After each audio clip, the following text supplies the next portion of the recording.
বিরোধী শূন্য হলো উত্তর দমদম পৌরসভা। 2022 সালে পুরো ভোটে 34 ওয়ার্ড বিশিষ্ট উত্তর দমদম পৌরসভার 33টি ওয়ার্ড তৃণমূলের দখলে যায়, কিন্তু 15 নম্বর ওয়ার্ড জিতে নেয় সিপিআইএম।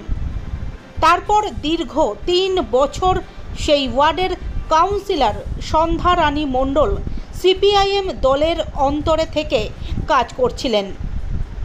রবিবার সন্ধ্যা 7টা নাগাদ 15 নম্বর ওয়ার্ডের কাউন্সিলর সন্ধ্যা রানী মণ্ডল অবশেষে তৃণমূল কংগ্রেসে যোগদান করলেন। এদিন রাজ্যের মন্ত্রী স্থানীয় বিধায়িকা চন্দ্রিমা ভট্টাচার্যের হাত ধরে তৃণমূল কংগ্রেসে যোগদান করেন তিনি। যোগ দিয়ে দলত্যাগী সিপিআইএমের কাউন্সিলর জানান,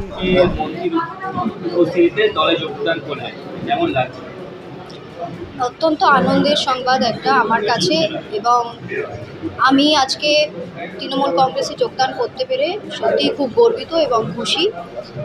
আমি আগামী দিনগুলোতে যাতে সুষ্ঠুভাবে আমার ওয়ার্ডে সুন্দরভাবে কাজ করতে পারি মমতা বন্দ্যোপাধ্যায়ের অনুপ্রেরণায়, এবং সমস্ত জনকল্যাণমূলক যত কাজ আছে সমস্ত কাজ যাতে আমি পার্টিকে নিয়ে একজন কর্মী হিসাবে এগিয়ে যেতে পারি আগামী দিনে, সেটা আমার অঙ্গীকার থাকবে। আপনি কি আবেদন করেছিলেন দলে যোগদান করতে?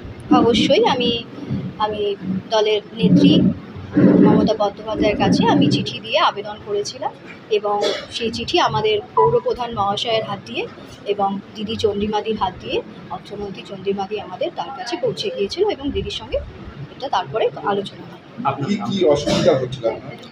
আমার মূলত ওয়ার্ডে কাজ করতে বিভিন্ন ধরনের অসুবিধা, যা আমি যেই দলের থেকে অ্যাকচুয়ালি আমি জিতে এসেছিলাম, কিন্তু তারা মূলত তাদের দলের মধ্যে একটাই দ্বন্দ্ব, সেটা হচ্ছে সিনিয়র আর জুনিয়র।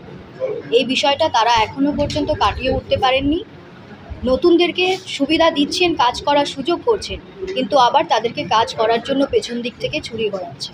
তো সেই জিনিসটা আমি কোনো রকমভাবে আপোষে মেনে নিতে পারিনি।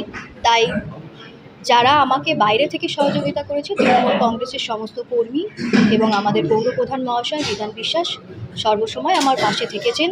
ওয়ার্ডের বিভিন্ন উন্নয়নমূলক কাজে আমার সবসময় সহযোগিতা করেছেন।